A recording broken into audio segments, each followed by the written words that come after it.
Hello, hello, hello. Welcome to Inner Conquest, the world's greatest modern metaphysics channel. I am your host, Jacob Edens, and today we're going to be discussing your motherfucking attitude. So, what does your attitude determines your altitude mean? Well, when you think about states of consciousness, right? If you want to use Neville Goddard's law of assumption terminology, state of consciousness is akin to clothes that you wear, right? So like you see people with chronic depression, they're in a state of depression. You see people who are always happy, they're in a chronic state of happiness. You see people basically just have an aura about them that they carry a resonant frequency that precedes whatever they do, right? So understanding that you have an electromagnetic field, and the way that you program that electromagnetic field is through structured thought and emotion. So if you repeatedly affirm a thought and emotion, it's going to have a vibratory resonance, okay? So in the same way that you tune into 92.1 or 92.3, those different frequencies will net you different songs. You can listen to rock and roll or you can listen to rap music, right? Depending on which you set your dial tuner to. So when you understand that you have an electromagnetic field around you, the key word around that is magnet, right? So you have a big magnetic field around you that's pulling in people, places, and circumstances at all times, okay? So when you understand that you are a center of attraction, that's why it's called law of attraction. That's why when you see a super attractive person in the bar, you're like, I gotta talk to that person. I'm a little scared.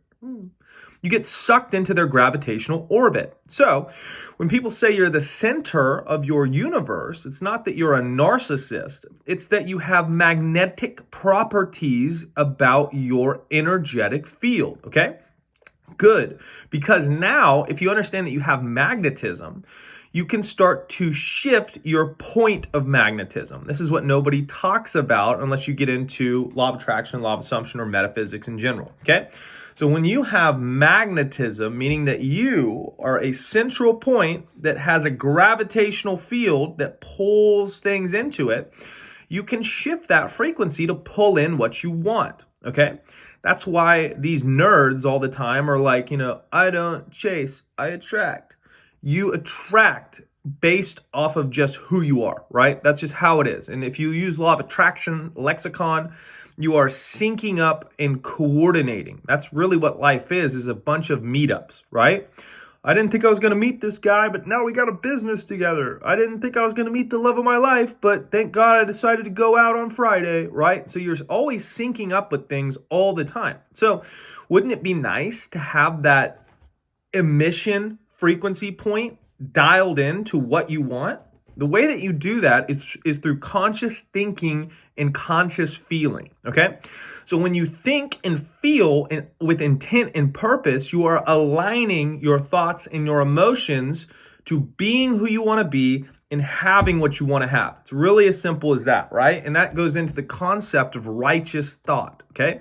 So when you think about biblical scripture, which is really just Egyptian mysticism, reskinned 2.0, you understand that your vibratory emissions that you are giving out are preceding and magnetizing events to you, okay? It's your field. You have a field of information around you, and that field of information is programmable, okay? So as you begin to tune your thought and your emotion to being who you want to be and having what you want to have, right? You begin to think what the scripture calls righteously, okay? So when you sin, it's an archery term. Take all of the morality out of it. All the morality out of it. Just for 1 second, you can put it back in. But say your ideal is to be making $50,000 a month. Just a random one, okay? Say your goal on a little piece of paper, a little scratch pad, right? Put it down, dear diary, I make $50,000 a month. It's so amazing. I can buy all the things on the Waffle House menu. So you are now a person with an objective, okay? That's your Jericho. That's your north, okay? That's where you face. So when you think and feel, everything is now. I am making $50,000 a month now. Feels amazing. Anything that isn't that is sinning on yourself. because you have defined your objective. So if you think and feel inaccurately, you are missing your mark. You're misfiring. So when it's saying that sinners all, sin and die, it's because they miss with every single thought and intention. Everything that comes out of their mouth is a miss. Every emotion is a miss. Never hitting the target. Why can this never work? I'm never going to get what I want. It's terrible, right? So once you understand that a lot of creation and especially self-architecture is predicated on accuracy, you want to become accurate. It's not so much about being moralistically good or evil. It's about being accurate. It's about how to play the game. You're in a big video game, if you want to call it that. I mean, it's definitely reality for sure, but there are elements of a game because you have inputs, right?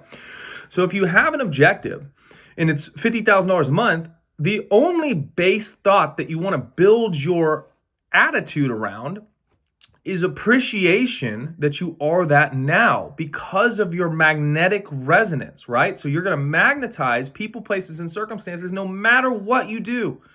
You're already legit. You already can think and focus. What you think, you become, and what you focus on, you create, right? So these are the two immutable laws of who you are for all time. Mind and speech are the guides of man for all eternity. So you're never going to get rid of those. Might as well get good at them, right? So when you think as if you have and believe you have already received, what you're really doing is you're broadcasting a frequency point for all of the meetups in the potential quantum field that are affirmative of you having and being who you want to be. And that's a mental shift that you make in fourth dimensional thinking as opposed to linear thinking. Because if you're thinking linearly, you're empowering things outside of you. Well, I got to go get the training. Now I got to get this. Now I got to go do this. Now I got to do this. But you're putting off embodying the state of being that now. And that's the real causation point. That's first cause, right? Everything else is second cause. And you want to kill second cause because through, if you want to use Neville Goddard's lexicon again, pearl of great price is the one thing that's worth so much you sell off everything because it can purchase anything for you, which is your consciousness. Your consciousness purchases things. Money and all this other stuff are cooperative components that come to you after your state has been inhabited by you. In the same way that you inhabit and animate your body, you inhabit the identity or the state of somebody who's making what they want now. You do not get manifestations prior to inhabiting states, okay? They are the byproducts of that. Think about somebody who falls into depression, right? Do they, listen to like super happy person, or are they just like, you know what, actually I'm going to write really depressed things in my diary today because that would be fun? No, they chronically dwell there and then they go, dear diary, I don't know why I can't get out of this, right? So you just have to be aware that the state is the causation. So once you understand that the state is a causation, your attitude is your chronic state that you dwell within. So it's worth self-architecting that the way that you want it to be. And through this, you gain multiple dimensions of freedom of expression. Because if you know that you're magnetic, if you know that you're the center of your universe, not from a narcissism standpoint, but from a magnetism standpoint, that you're always going to be attracting things into your life because of your magnetism, you're so magnetic, you can now control that in a way that benefits you. And the way that you do that, specifically when you have an objective with a lot of counter energy to it, right? So say your goal is to make $50,000 a month and you've never made $7 in a month, right? You have all of these beliefs, which a belief is a thought that has been repeatedly thought over and over and over again, that's basically ingrained in your electromagnetic field without contradictory energy. That's what beliefs are. You believe them that you don't have counters to them, right?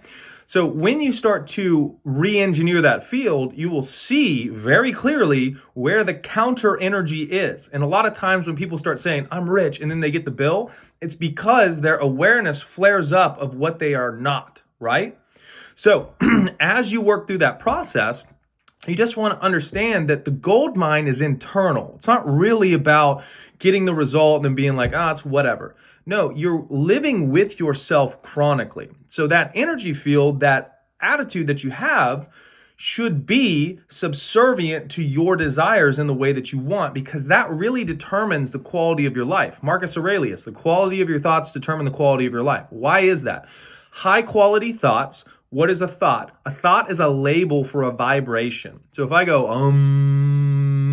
I can also write OM, and you'll look at OM and go, Your thoughts are vibrational labels. So when you stack good thoughts, you are stacking and compounding good vibrations that will set and precede you with vibrational tonality, which will then attract things that are in alignment with those same resonant frequencies. Thus is the law of vibration, right? So you're leveraging your personal magnetism to build out a field of information that is akin to your desired reality being here now. And once you start to think as if it's here now, first off, you go through what I would call a purging process of all of those false beliefs that say it isn't. That's that little voice in your head that's like, no, it's not here yet. You suck. You have to allow that to die. And you let that die through lack of awareness and reorientation. And a good process for re-engineering that attitude or alchemical field around you that magnetizes everything is general thought assumptions, right? So whenever you run into something with a lot of counter beliefs and activation points of things that you don't want, you want to have a game plan for that, because if you let your awareness get sucked into those, what you focus on, you create. So what you focus on, you expand, right? So if you have a lot of hyenas nipping at you and they get your goat and you're like, you start fearing it, you create that through your awareness, right? So when you have a thought process as if I am this now, I have this now, and there's a lot of contrary energy, sometimes the way to build out your mindset in a way that destroys those false belief systems is by going super macro and general with your thoughts and assumptions. No, I'm the greatest. No, I get everything I want. No, everything is always working out for me. No, I'm perfect. No, I am love. Nope, everything works out great for me. Nope, I'm super grateful just for being alive. Nope, everything keeps working out for me. And having that discipline to backpedal to macro types of vibrations will set a broadband which will essentially starve all of those unwanted things, right? So sometimes it's not about working out the specifics. Sometimes it's about laying generalized foundational groundwork that will give you the footing that will then set the parameters of everything that you're experiencing through awareness on being a wanted fulfillment reality. Because the only time you're sinning or missing is if your awareness is focused on a non-fulfillment reality, because what you're after always is a fulfillment reality. You're here to be effective, right? So if I am now the person who's making $50,000 a month, and then I have a bunch of thoughts attacking me all the time, I run the risk of getting engaged with those thoughts and fearing those things and giving them more awareness and power. So how do I avoid that? Well, instead of going, I make $50,000 a month, I make $50,000 a month, I make $50,000 a month, this is going to be so easy for me to do. You go, no, I'm the best. Everything works out for me. I can think and I can focus, so I can outthink any circumstance that comes my way. Nope, I actually have a magnetic field that I can program, which is great, because as I control that field, it means I can control what comes to me better. Nope, I actually have the ability to change my thought process. No, I keep feeling better. Why do I feel better? Because the better I feel, the better my magnetic resonance is, and will bring things that feel good to me. So thinking about things that feel good to me will program that field in a way that's pleasing to me. I'm actually really great. And then you default back to a hyper positive, empowered self-concept from a general nature, which gives you a different vibrational footing, which allows you to take more take more agile actions because your grounding is stronger, right? So anytime you're wobbling or unsure, address the unsure with macro thought processes and concepts of yourself that allow you the stability. Once you feel the empowerment, you have no fear of going into the specifics of things, okay? I know you guys enjoyed the video. Thank you so much for watching. If you have video suggestions, leave them in the comments. And additionally, the link tree is where the coaching's at. So when you want one-on-one coaching with the big dog, you go ahead and you click that link tree and you pick the menu item that looks best to you. All I ask is that when you do the Spartan 1, just watch the video so you know what's entailed in it. And other than that, the most important thing that I have to say today is go conquer. I'll see you in the next one. Cheers.